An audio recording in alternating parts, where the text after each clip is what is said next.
السلام عليكم ورحمة الله وبركاته. أعوذ بالله من الشيطان الرجيم.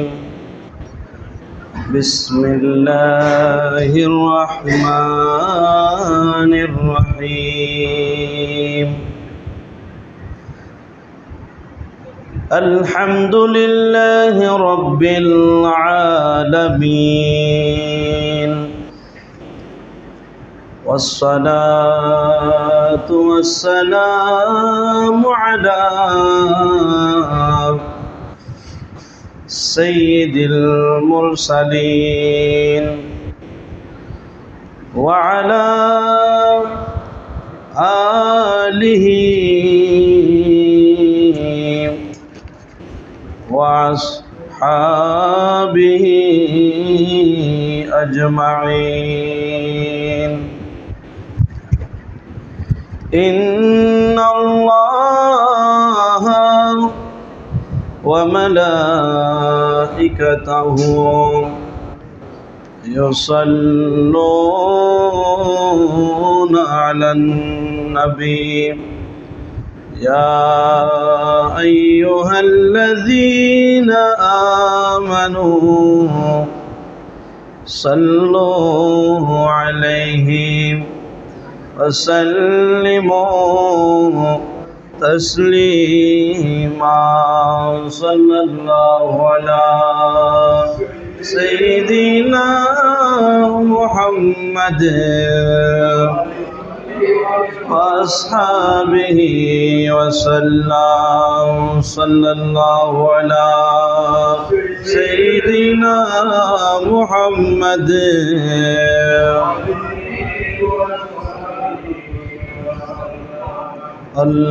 اللهم صل على سيدنا مولانا محمد وعلى آل سيدنا.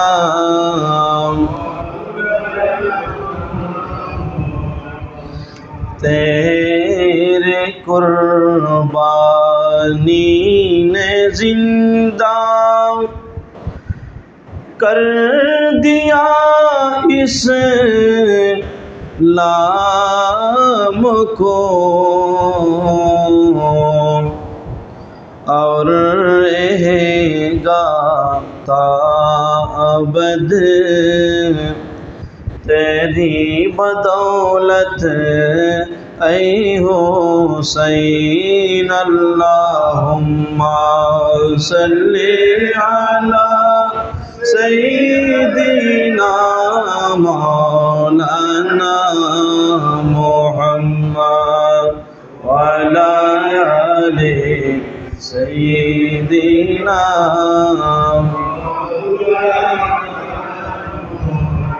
کلمہ توحید ہے تیری شہادت اے حسین.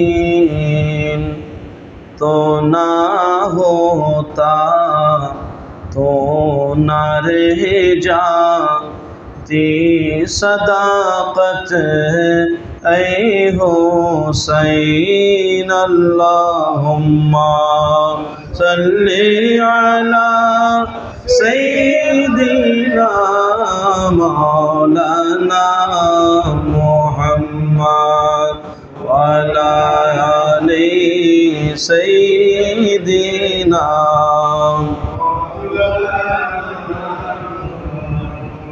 بسم اللہ الرحمن الرحیم. إن عدة الشهور عند الله 12 شهرا في كتاب الله يوم خلق السماوات والأرض منها 4 حرم ذلك الدين القيم فلا تظلموا فيهن أنفسكم وقاتلوا المشركين كافة كما يقاتلونكم كافة واعلموا أن الله مع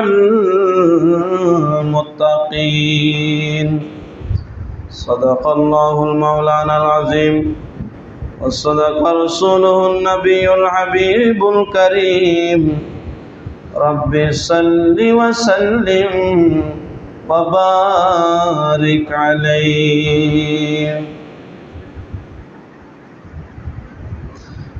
اے سب جے گنبد والے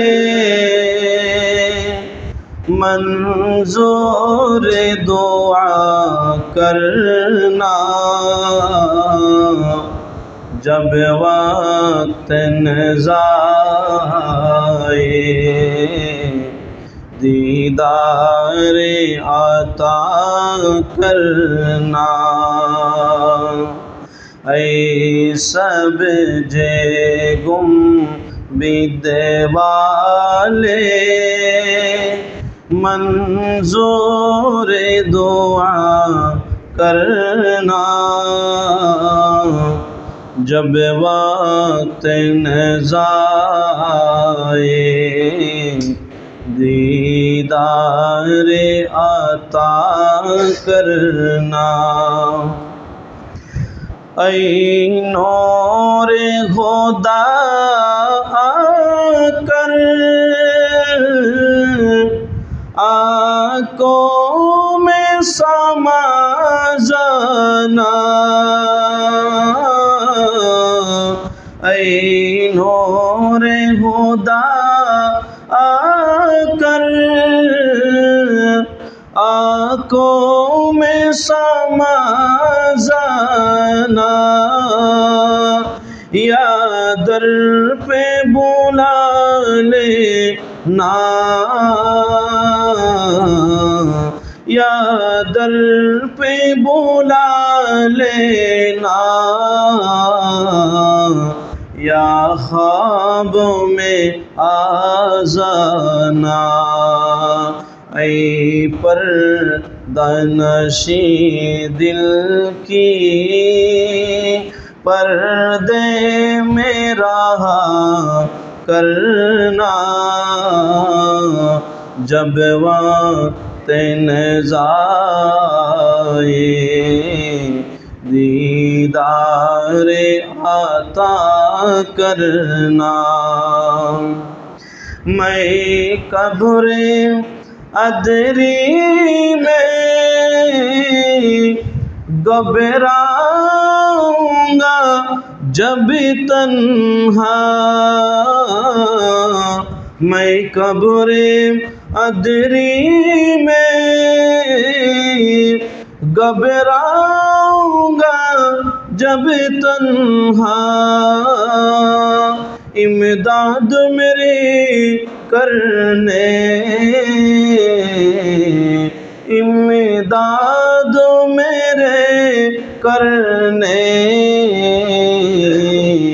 آذان رسول اللہ روشن میرے تربت کو للہ زارا کرنا جب وقت نزائے دیدار عطا کرنا اے سب جے گنبد والے منظور دعا کرنا جب وقت نزاع آئے دیدار عطا کرنا। উপস্থিত সম্মানিত মুরব্বিয়ান নিজাম, মুসল্লিবৃন্দ, আসার পথে যারা রয়েছেন, বিশেষ করে যে যেখান থেকে আলোচনা শ্রবণ করতেছেন, দেশে প্রবাসে যে যেখান থেকে শুনতেছেন, বিশেষ করে পর্দানসীন মা বোনেরা, আসসালামু আলাইকুম ওয়া রাহমাতুল্লাহি তাআলা ওয়া বারাকাতুহু। আলহামদুলিল্লাহ, আল্লাহ পাক রব্বুল আলামিনের দরবারে লাখ কোটি শুকরিয়া আদায় করছি, যেই মহান রব্বুল আলামিন আমাদেরকে পবিত্র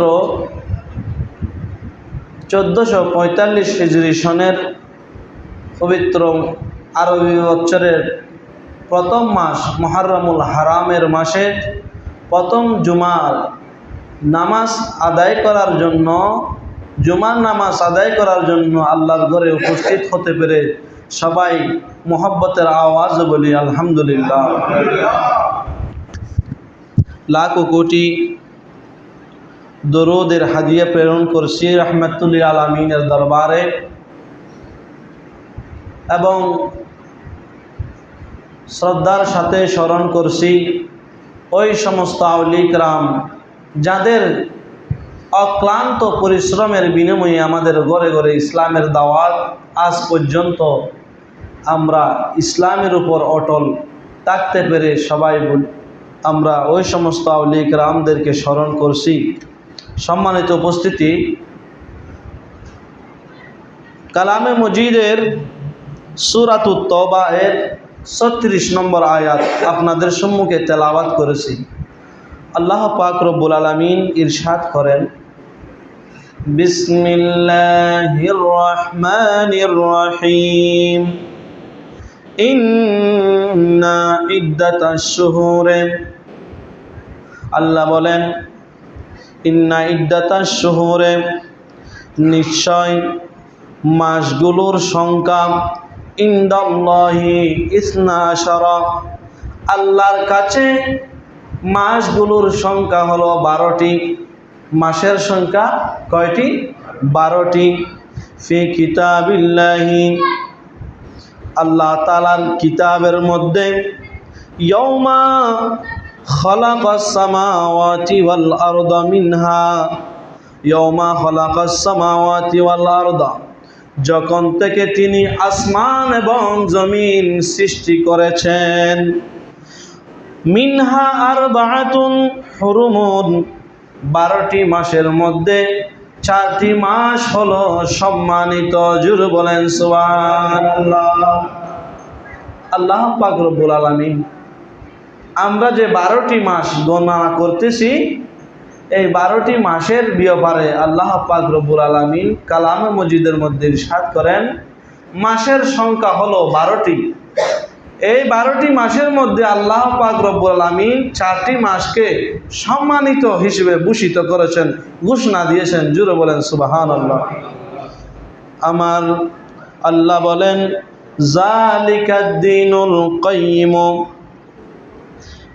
এই দিন হলো চিরস্থায়ী দিন। আমাদের ধর্ম হলো চিরস্থায়ী ধর্ম, এই ধর্ম কোনোদিন বিলীন হবে না। ফালা তাজলিমু ফীহিন্না আনফুসাকুম, তোমরা, আল্লাহ বলেন যে 4টি মাস তোমাদেরকে সম্মানিত হিসেবে আমি ঘোষণা দিয়েছি, এই 4টি মাসের মধ্যে তোমরা একে অপরের উপর জুলুম করবে না, নিজেদের উপর নিজেরা নিজেদেরকে উপর জুলুম করবে না। ওয়াকাতিলুল মুশরিকিনা কাফাতান, এবং মুশরিকদের বিরুদ্ধে সর্বদা যুদ্ধ করো। আল্লাহ বলেন, ওয়াকাতিলুল মুশরিকিনা কাফাতান, তোমরা মুশরিকদের বিরুদ্ধে, ইহুদিদের বিরুদ্ধে, বিধর্মীদের বিরুদ্ধে সর্বদা যুদ্ধ করো। তার মানে তাদেরকে সবসময় তাদের সাথে যুদ্ধে লিপিত, একেবারে তাদের সাথে সবসময় যুদ্ধ করতে থাকো তা নয়, তাদের বিরোধিতা করে চলো। তাদের সাথে, তোমাদের সাথে অন্তরের মধ্যে হিংসা রেখে চলো, এটা বলা হয়েছে। কামা ইউকাতিলুনা কাফাতান, যেমনিভাবে তারা তোমাদের সাথে যুদ্ধ করে চলে, সব সময় ইহুদি খ্রিস্টান বিধর্মীরা আমাদের মুসলমানদের বিরুদ্ধে আচরণ করে, বিরুদ্ধে চলে। একটু চিন্তা করে দেখিয়েন। আল্লাহ বলেন ওয়ালামু আন্নাল্লাহ মাআল মুত্তাকিন, জেনে রাখো আন্নাল্লাহ, নিশ্চয় আল্লাহ তাআলা, মাআল মুত্তাকিন, মুমিনদের সাথে, কুদা বিরুদ্ধের সাথে রয়েছে। জোরে বলেন সুবহানাল্লাহ। সালাতুন আলাইকুম। আয়াতের সরল অনুবাদ করেছি। এখন আমরা জানব, নিশ্চয় আল্লাহ বলেছেন মাসের মধ্যে যে 12টি মাস রয়েছে, 12টি মাস মুহররম, সফর, রবিউল আউয়াল, রবিউল সানি, জুমাদিউল আউয়াল, জুমাদিউল সানি, রজব, শাবান, রমজান, জিলকদ, শাওয়াল, জিলকদ, জিলহজ। কয়টি? 12টি মাস। 12টি মাস অনেকে জানে না, মুখস্থ। কিন্তু জানুয়ারি ফেব্রুয়ারি বললে মুখস্থ একেবারে, ছোট্ট বাচ্চা 5 বছরের সেও বলতে পারবে। আরবিটা বলতে পারবে না, কারণ আরবির প্রতি আমাদের কি নাই, সচেতনতা নাই, শিকার ইচ্ছে নাই। কিন্তু যেটা শিখতে হবে আমরা এটাকে কি দিচ্ছি, পিছ দিচ্ছি, অবহেলা করতেছি। আল্লাহ বলেন 12টি মাসের মধ্যে আমি 4টি মাসকে মূল্যায়ন করেছি, সম্মানিত করেছি, মর্যাদামণ্ডিত করেছি। এই 4টি মাস হলো, 4টি মাস কি কি? 4টি মাস কি কি? 4টি মাসের মধ্যে 1 নম্বর হলো মুহররমুল হারাম, 2য় নম্বর হলো জুলকাদা অর্থাৎ জিলকদ, 3য় নম্বর হলো জুলহিজ্জা অর্থাৎ জিলহজ মাস, 4র্থ নম্বর হলো রজব মাস। জুড়ে বলেন সুবহানাল্লাহ। এই 4টি মাসের মধ্যে তখনকার ইহুদি খ্রিস্টানরা পর্যন্ত এই 4টি মাসের যুদ্ধ বিগ্রহ, মারামারি, হানাহানি, রাহাজানি এই 4টি মাসে বন্ধ থাকত। কারণ আল্লাহ বলেন এই 4টি মাস সম্মানিত মাস। সুবহানাল্লাহ বলেন। সালাতুন ইয়া রাসূলুল্লাহ আলাইকুম। আমার আল্লাহ বলেন জালিকা দ্বীনুল কাইয়্যিম, এটা হলো চিরস্থায়ী ধর্ম। আমাদের ধর্ম এমন একটি ধর্ম, ইসলাম ধর্ম, যেই ধর্মের মধ্যে কোনো পরিবর্তন শেষ। এই ধর্ম পরিবর্তন আসবে না। এই ধর্ম কিয়ামত পর্যন্ত স্থায়ী থাকবে। জুড়ে বলেন সুবহানাল্লাহ। অনেকে হিন্দু ধর্ম থেকে মুসলমান ধর্মে চলে আসতেছে না, চাকমা মুসলমান হচ্ছে। অনেক বিভিন্ন ধর্মের মানুষ আমাদের ইসলাম ধর্মের মধ্যে চলে আসতেছে। কি জন্য? ওদের অন্তরে, ওদের বিবেক বুদ্ধি দিয়ে দেখতেছে এই ধর্ম হলো সব দিক দিয়ে মানুষের কল্যাণ, এই ধর্মের মধ্যে সব কিছু রয়েছে, এই ধর্ম হলো পরিপূর্ণ ধর্ম। জুড়ে বলেন সুবহানাল্লাহ। সেই জন্য ইসলাম ধর্মের মধ্যে সবাই গ্রহণ করতেছে ইসলাম ধর্ম। আমার আল্লাহ বলেন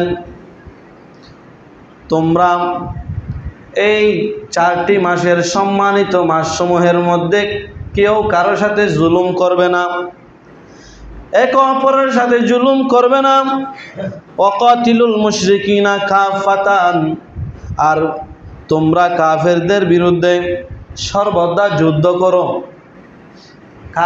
কাফেররা যা করবে তোমরা তা করবে না। কথা হলো এটা। ইহুদি খ্রিস্টানরা যা করে মুসলমানরা তা করবে না, তা থেকে বিরত থাকবে।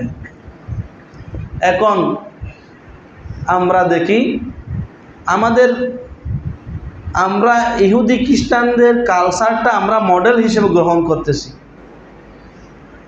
ইহুদি খ্রিস্টানের ছেলে মেয়েরা হাফ প্যান্ট পরে, ঠিক কিনা?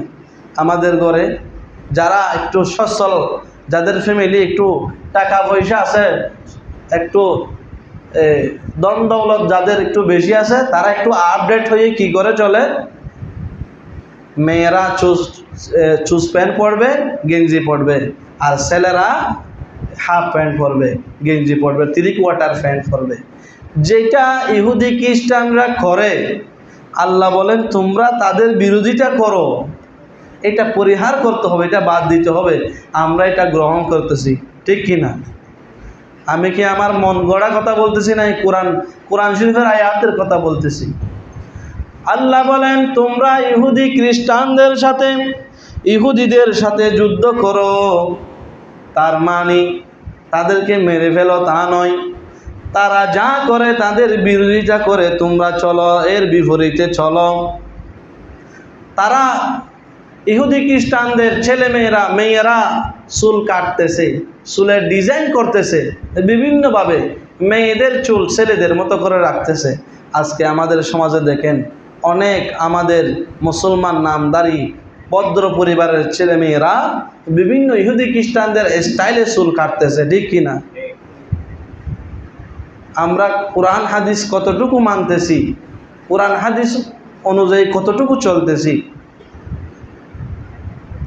চুল কাটার ব্যবহারে কিভাবে ইহুদি খ্রিস্টানরা যেভাবে মডেল হিসেবে তারা স্টাইল করতেছে, আমরা মুসলমান হয়ে তাদের অনুসরণ করতেছি, নাউজুবিল্লাহ। অনেকে মেসির মতো করে চুল কাটতেছে, ঠিক কিনা? অনেকে অনেক প্লেয়ারের ডিজাইনে চুল কাটতেছে, অনেকে মেরুদণ্ড হয়ে যাচ্ছে, চুল একেবারে ঠাকুর হয়ে যাচ্ছে। হ্যাঁ, এটা তো ইহুদি খ্রিস্টানদের অনুসরণ করা। আল্লাহ বলেন তোমরা তাদের বিরোধিতা করো, আর আমরা তাদেরকে অনুসরণ করতেছি, ঠিক কিনা? আল্লাহ পাক রব্বুল আলামিন আমাদেরকে বুঝার তৌফিক দান করুক, আমিন। ইহুদি খ্রিস্টানদের বিবাহ অনুষ্ঠান যখন হয়, তারা বিভিন্ন বেহায়াপনা নাচ গান করে অনুষ্ঠানে, বিবাহ অনুষ্ঠানে, আর আমরা সেটাকে মডেল হিসেবে গ্রহণ করে আমাদের বিবাহ অনুষ্ঠান যখন হয়, মেহেদি অনুষ্ঠান যখন হয়, যখন ছেলেদের সুন্নত অনুষ্ঠান হয়, আমরা যখন ছেলেদেরকে সুন্নত ইব্রাহিম আদায় করি, খতনা করাই, তখন আমরা ডোল তাবলা নিয়ে ব্যস্ত, গান বাজনা নিয়ে ব্যস্ত থাকি, ঠিক কিনা? অথচ আল্লাহ বলেন তোমরা তাদের বিরোধিতা করে চলো। ইহুদি খ্রিস্টানরা যেটা করবে আমরা সেটা পরিহার করব। ইহুদি খ্রিস্টানরা যেটা করবে আমরা তাদের বিরোধিতা করে চলব, এটাই তো ইসলাম। এখন তো আমরা আমাদের ধর্মীয় অনুষ্ঠানগুলি ইহুদি খ্রিস্টানের কালচারে পরিণত করে ফেলতেছি, ঠিক কিনা? বিশেষ করে আমাদের দেশে মেহেদি অনুষ্ঠান যেটা হয়ে থাকে, এটা একেবারে একটা সুন্নত আদায় করতে গিয়ে আমরা গুনাহের আড্ডাখানায় পরিণত করে, ঠিক কিনা? হয়তো অনেকের খারাপ লাগবে, কারণ করতেছে ছেলে মেয়েদের আবদার, স্ত্রীর আবদার, আত্মীয় স্বজনদের আবদার। আমার ছেলের বউ আনার সময় মেহেদি অনুষ্ঠানে ব্যান্ড পার্টি করব, এটা আবদার বাবাকে করতে হচ্ছে, কিন্তু এটা পরিহার করতে হবে। আল্লাহ এবং রসুলকে খুশি করতে চাইলে ইহুদি খ্রিস্টানের কাজগুলো আমাদের থেকে বাদ দিতে হবে, এগুলো বাদ দিয়ে আমাদের চলতে হবে। আল্লাহ পাক রব্বুল আলামিন আমাদেরকে বুঝার, আমল করার তৌফিক দান করুক, আমিন। সালাতুন ইয়া সালামুন ইয়া হাবিবাল্লাহ আলাইকুম। হাদিস কালামুল্লাহ শরীফের সূরা হাশরের 18 নম্বর আয়াতে আল্লাহ পাক রব্বুল আলামিন ইরশাদ করেন, বিসমিল্লাহির রহমানির রহিম, ইয়া আইয়ুহাল্লাযীনা আমানুত্তাকুল্লাহ ولتنظر نفس ما قدمت لغد واتقوا الله إن الله خبير بما تعملون জোরে বলেন সুবহানাল্লাহ। আল্লাহ পাক রব্বুল আলামিন বলেন, ইয়া আইয়ুহাল্লাযীনা আমানু, হে আমার ঈমানদার বান্দাগণ, ইত্তাকুল্লাহ, তোমরা আল্লাহকে ভয় করো, ওয়াল তানজুর নাফসুম মা কদ্দামাত লিগাদিন, তোমরা প্রত্যেক ব্যক্তির চিন্তা করা উচিত, তোমাদের প্রত্যেকের চিন্তা করা উচিত, নাফসুম মা কদ্দামাত লিগাদিন, তোমরা আগামীকালের জন্য অর্থাৎ ভবিষ্যতের জন্য কি রেখেছ, ভবিষ্যতের জন্য তোমরা কি সংগ্রহ করে রেখেছ। আমরা সামান্য দুনিয়ার জিন্দেগি, এটাতে সুখে থাকার জন্য, ছেলে মেয়েদের জন্য, পরিবার পরিজনদের জন্য যাদের টাকা আছে তারা কি করে, বহুতল ভবন একেবারে সিসি ঢালাই করে ঘর 5 তলা 4 তলা 10 তলা পর্যন্ত ঘর নির্মাণ করে। কি জন্য? আমার ছেলে মেয়ে পরিবার পরিজন, আমি তো চলে যাব, আমার পরিবার পরিজনরা কিভাবে চলবে, তাদের জন্য একটা সুন্দর বিল্ডিং করে আমি নির্মাণ করে যাই, কারণ তারা যাতে সুখে শান্তিতে থাকতে পারে। আল্লাহ বলেন, তোমরা দুনিয়ার জন্য করতেছ, কিন্তু ওয়াল তানজুর নাফসুম মা কদ্দামাত লিগাদিন, তোমরা আগামীকাল অর্থাৎ পরকালের জন্য কি করেছ। সুবহানাল্লাহ। ওয়াল তানজুর, তোমাদের চিন্তা করা উচিত। আমাদেরকে এলান করতেছেন, অ্যাডভাইস করতেছেন আল্লাহ পাক রব্বুল আলামিন, তোমাদের চিন্তা করা উচিত, তোমরা ভবিষ্যতের জন্য কি রেখেছ, ভবিষ্যতের জন্য, পরকালের জন্য, পরকালে তোমরা শান্তিতে থাকার জন্য কি সংগ্রহ করে রেখেছ, কি ইবাদত করেছ। আল্লাহ বলেন, ওয়াত্তাকুল্লাহ, আল্লাহকে ভয় করো, ইন্নাল্লাহা খাবীরুম বিমা তা'মালুন, তোমরা যা কিছু করো সব কিছু আল্লাহ তাআলা জানেন। জোরে বলেন সুবহানাল্লাহ। গোপনে প্রকাশ্যে যত অপরাধ করতেছ, আরেকজনের মাল, আরেকজনের ধন সম্পদ যে মেরে খাচ্ছেন, এগুলো আল্লাহ তাআলার দরবারে জবাবদিহিতা করতে হবে। আল্লাহ তাআলা সব কিছু জানেন। আপনি জানেন যে আপনি আরেকজনের ধন সম্পদ, আরেকজনের হক নষ্ট করতেছেন, কিন্তু ও জানে না যে ও যার হক নষ্ট করতেছেন, আপনি যার সম্পদ বুক করে আসতেছেন, কিন্তু তাদের উত্তরাধিকাররা, ওয়ারিসরা জানে না যে এটা তাদের অধিকার, এটা তাদের হক, আপনি নষ্ট করতেছেন।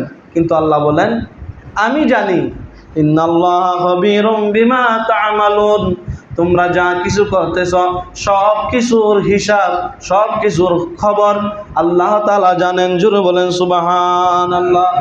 সেই জন্য হাদিসে পাকের মধ্যে আমার রাসূল ইরশাদ করেন, বিসমিল্লাহির রহমানির রহিম, وقال عمر رضي الله تعالى عنه حاسبوا أنفسكم قبل أن تحاسبوا وزنوا أنفسهم قبل أن توزنوا। আল্লাহ বল, আমার রাসূল বলেন, তোমরা হাসিবু আনফুসাকুম, তোমরা নিজেরা নিজেদের হিসাব করো। যারা লেখাপড়ায় ভালো রেজাল্ট করে, ওই সমস্ত ছাত্রছাত্রীরা ভালো রেজাল্ট করে, যারা পরীক্ষা দেওয়ার আগে নিজে একবার ঘরের মধ্যে পরীক্ষা দিয়ে দেয়, সুবহানাল্লাহ, ওই সমস্ত ছাত্রছাত্রীরাই তো ভালো রেজাল্ট করে, এ প্লাস আনে, গোল্ডেন এ প্লাস আনে। যারা পরীক্ষার জন্য প্রস্তুতি নিয়ে নিজে আগে ঘরের মধ্যে পরীক্ষা, যে বিষয়ে পরীক্ষা দিবে সেই বিষয়ের উপর কতবার পরীক্ষা দিয়ে দেয়, ওই সমস্ত ছাত্রছাত্রীরাই তো পরীক্ষার মধ্যে ভালো রেজাল্ট করে। আমার রসুল বলেন, তোমরা কিয়ামতের ময়দানে হিসাব দেওয়ার আগে নিজের বিবেকের কাছে নিজেরা হিসাব দাও, তোমরা কি করতেছ। আনতু হাসিবু আনফুসাকুম, তোমরা হিসাব দাও, নিজেদের হিসাব নিজেদেরকে দাও। আমার রসুল বলেন, ক্বাবলা আন তুহাসিবু, তোমরা হিসাব দেওয়ার আগে, আল্লাহর কাছে হিসাব দেওয়ার আগে তোমার বিবেকের কাছে তুমি নিজেকে হিসাব দাও। ওয়াজিনু আনফুসাকুম ক্বাবলা আন তুজানু, এবং কিয়ামতের ময়দানে নিজের আমলকে ফাল্লাই তোলার আগে তোমরা নিজেদের বিবেকের কাছে নিজেদের আমলকে পাল্লাই তুলো, ওজন করো। সুবহানাল্লাহ। ফাইন্নাহু আহওয়ানু আলাইকুম ফিল হিসাবে গাদান আন তুহাসিবু আনফুসাকুমুল ইয়াওমা, কেননা আমার রসুল বলেন, তোমাদের আজকে যে তুমি নিজে নিজে সংশোধন হচ্ছ, এটা তোমার জন্য অধিক সহজ। কখন থেকে? কিয়ামতের ময়দানে হিসাব দেওয়ার চেয়ে এখন নিজের কাছে নিজে হিসাব দেওয়া এটা অনেক সহজ। আমার রসুল বলেন, ওয়াতাজাইয়ানু লিল আরজিল আকবারি ইয়াউমাইজিন তুরাদুনা লা তাহফা মিনকুমুল খাফিয়া। আমার রসুল বলেন, পরকালে বড় ধরনের, তোমরা পরকালে বড় ধরনের হিসাব উপস্থাপনার জন্য তোমাদের আমলকে তোমরা সুন্দর করো। কিয়ামতের ময়দানে যাতে আল্লাহর কাছে লজ্জিত না হও, সেই জন্য তোমরা নিজেদের আমলকে সংশোধন করো, সজ্জিত করো, তোমাদের চরিত্রকে সুন্দর করো। তুরাদুনা লা তাহফা মিনকুমুল খাফিয়া, আমার রসুল বলেন, তোমাদের কোনো গোপন তথ্য সেই দিন গোপন থাকবে না। আজকে গোপনে প্রকাশ্যে যে অন্যায় অবিচার বেবিচার করতেছ, কিন্তু কিয়ামতের ময়দানে সেটা প্রকাশ্যে হিসাব দিতে হবে। জোরে বলেন সুবহানাল্লাহ। আমার রসুল বলেন, আল কাইয়িসু মান দানা নাফসাহু ওয়া আমিলা লিমা বাদাল মাউত। আমার রসুল বলেন, যে নিজের নফসকে আয়ত্ত করে, যে নিজেকে নিজে সংশোধন করে, ওয়া আমিলা লিমা বাদাল মাউত, এবং মৃত্যুর পরের জন্য আমল করে, যে নিজেকে নিজে সংশোধন করে চলে, পরকালের জন্য আমল করে, ভালো ভালো কাজ করে, সেই ব্যক্তি হলো বুদ্ধিমান ব্যক্তি। জুড়ে বলেন সুবহানাল্লাহ।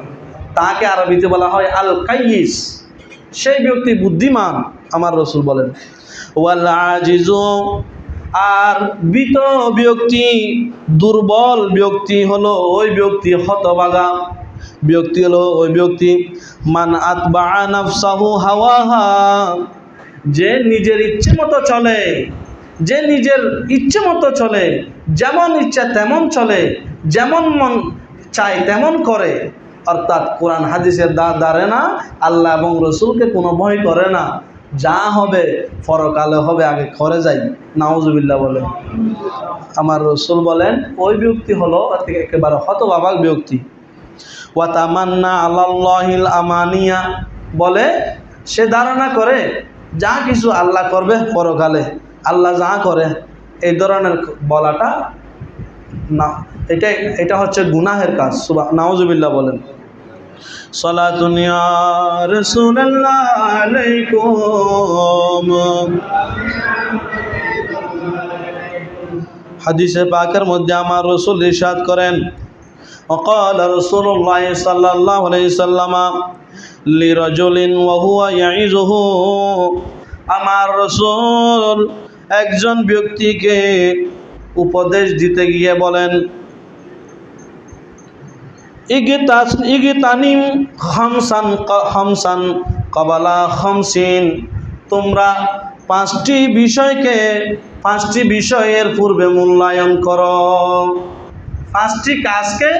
পাঁচটি কাজের আগে মূল্যায়ন করো, অর্থাৎ এই কাজগুলিকে, পাঁচটি কাজকে তোমরা একটার উপর আরেকটাকে মূল্যায়ন করো। এক নম্বর হলো শাবাবাকা কবলা হারামি, তোমরা বৃদ্ধ বয়সের পূর্বে যৌবনকে মূল্যায়ন করো। অর্থাৎ বৃদ্ধ হওয়ার আগে যৌবনে ভালো করে কোরআন সুন্নাহর পথে মতে চলো, কোরআন সুন্নাহ অনুযায়ী আমল করো, গুনার কাজ থেকে বিরত থাকো। জোরে বলেন সুবহানাল্লাহ। এবং ওয়াসিহাতাকা কবলা সুকুমিকা, দ্বিতীয় নম্বর হলো তোমরা অসুস্থ হওয়ার আগে সুস্থতাকে মূল্যায়ন করো। যখন সুস্থ থাকো তখন সুস্থ অবস্থায় তোমাদের শরীরের শক্তি আল্লাহর ইবাদতের মধ্যে কাটাও। সুবহানাল্লাহ। অসুস্থ হলে তখন আর ইবাদত করতে পারবে না। তৃতীয় নম্বর হলো ওয়াগিনা আকা কবলা ফকরিকা, ধন দৌলত টাকার সময় ফকির হওয়ার আগে সচ্ছল যখন থাকবে, যখন তোমার ধনবান থাকবে, টাকা পয়সা থাকবে, তখন আল্লাহর পথে ব্যয় করো। কখন ফকির হয়ে যাও হিসাব নাই। সময় থাকতে যখন তোমার দম থাকবে, দৌলত থাকবে, তোমার সচ্ছলতা থাকবে, আর্থিক ভালো থাকবে, তখন আল্লাহর কাজে ব্যয় করো। টাকা পয়সা ধন দৌলত এগুলো, জোরে বলেন সুবহানাল্লাহ। এবং আমার রাসূল বলেন ওয়াফারাগাকা কবলা শুগুলিকা, এবং ব্যস্ততার পূর্বে তোমরা অবসরকে মূল্যায়ন করো। যখন কোনো কাজ থাকে না সাথে সাথে তখন সময় যখন পাও আল্লাহর ইবাদত করো। কাজের মধ্যে যখন লিপ্ত হয়ে যাবে তখন আর ইবাদত করতে পারবে না, তখন আল্লাহকে ডাকার সময় পাবে না। যখন সময় পাও তখন আল্লাহর ইবাদত করো। জোরে বলেন সুবহানাল্লাহ। ওয়া হায়াতিকা কবলাল মউত, পঞ্চম নম্বর হলো মৃত্যুর পূর্বে তোমরা হায়াতকে মূল্যায়ন করো। কখন মৃত্যু চলে আসে জানো না, যখন তোমার হায়াত আছে, জীবন আছে, তখন তুমি আল্লাহর ইবাদতে মশগুল থাকো। জোরে বলেন সুবহানাল্লাহ। সালাতুন আলাইকুম আন আবি হুরায়রা রাদিয়াল্লাহু তাআলা আন, হযরত আবু হুরায়রা রাদিয়াল্লাহু তাআলা আনহু থেকে বর্ণিত, ক্বালা রাসূলুল্লাহ সাল্লাল্লাহু আলাইহি সাল্লাম, রাসূল সাল্লাল্লাহু আলাইহি সাল্লাম ইরশাদ করেন, আফদালুস সিয়ামে বাদা রমাদান শাহরুল্লাহিল মুহাররম। আমার রাসূল বলেন আল্লাহর কাছে রমজান শরীফের ফরজ রোজার পর আল্লাহর কাছে বেশি বেশি পছন্দনীয় হলো মুহররম মাসের রোজা। জোরে বলেন সুবহানাল্লাহ। রাসূল সাল্লাল্লাহু আলাইহি সাল্লাম ইরশাদ করেন রমজান মাসের রোজার সর্বোত্তম রোজা রমজান মাসের পর বান্দার জন্য রোজা রাখা হলো, সর্বোত্তম রোজা হলো মুহররম মাসের রোজা রাখা। জোরে বলেন সুবহানাল্লাহ। সেই জন্য মুহররম মাসের 9 তারিখ বা 9 তারিখ এবং 10 তারিখ, অথবা 10 তারিখ বা 11 তারিখ, দুইটি রোজা রাখাটা বেশি সওয়াব। কারণ মুহররমের 10 তারিখকে কি বলা হয়? ইয়মে আশুরা। এই দিনের অনেক ফজিলত হাদিসে পাকের মধ্যে রয়েছে, যা আগামী জুমার মধ্যে আমি ইয়মে আশুরার ফজিলত সম্পর্কে আলোচনা করব। অলরেডি 1:10 হয়ে গেছে, কারণ জুমার আলোচনা সংক্ষেপ। আপনারা তো জুমার আজানের আগে আসেন না, আজানের সাথে সাথে যদি সবাই এতগুলো মুসল্লি চলে আসে আমার আলোচনা করতেও ভালো লাগবে। আপনারা আসেন জামাতের আগে, আলোচনা শোনার জন্য যদি আসেন, আজানের পরে যদি আমি এতগুলো মুসল্লি পাই তখন আমার আলোচনাটা অনেক সুন্দর লাগবে, আপনাদেরকে বলতে আমার ভালো লাগবে। আমি আরজ করব আপনারা আজানের আগে মসজিদে চলে আসবেন। সালাতুন সালামুন ইয়া হাবিবাল্লাহ।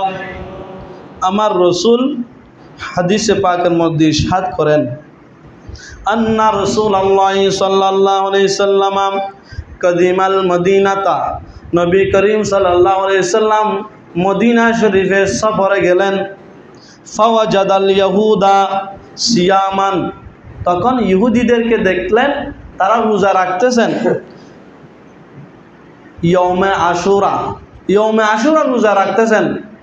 তখন ফাকালা লাহুম রাসূলুল্লাহ সাল্লাল্লাহু আলাইহি সাল্লাম, রাসূল সাল্লাল্লাহু আলাইহি সাল্লাম তাদেরকে বললেন, মা হাযাল ইয়ম, আজকে কোন দিন, আল্লাযী তাসুমুনাহু, আজকে যে তোমরা রোজা রাখছো, এটা আজকে কোন দিন রোজা রাখছো, কি জন্য তোমরা রোজা রাখছো? ফাকালু, তারা বলল, হাযা ইয়মুন আযীমুন, আজকে এমন মহান দিন, ইয়মে আশুরার দিন, আনজাল্লাহু ফিহি মূসা ওয়া কওমাহু, এই দিন মূসা আলাইহিস সালাম এবং তার সম্প্রদায়কে মুক্তি দিয়েছেন। আনজাল্লাহু, আল্লাহ তাআলা মুক্তি দিয়েছেন। ওয়া গাররাকা ফিরআউনা ওয়া কওমাহু, এবং ফেরাউন এবং তার সম্প্রদায়কে লোহিত সাগরের মধ্যে ডুবিয়ে মেরেছেন। জুড়ে বলেন সুবহানাল্লাহ। এই আনন্দে মূসা আলাইহিস সালাম এবং তার কওমকে আল্লাহ পাক রব্বুল আলামিন ইয়মে আশুরার দিন এই মহা বিপদ থেকে মুক্তি দিয়ে এবং ফেরাউন তার দলবলকে লোহিত সাগরের মধ্যে আল্লাহ পাক রব্বুল আলামিন মেরেছেন, ডুবিয়ে মেরেছেন।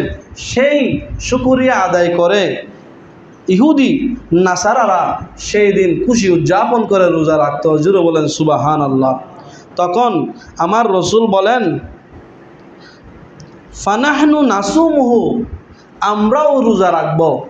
ফাকালা রাসূলুল্লাহ সাল্লাল্লাহু আলাইহি সাল্লাম, ফানাহনু আহাক্কু আউলা, মূসা আলাইহিস সালাম তোমাদের চেয়ে আমার কাছে, আমার অনেক নিকটবর্তী, আমার অনেক কাছের।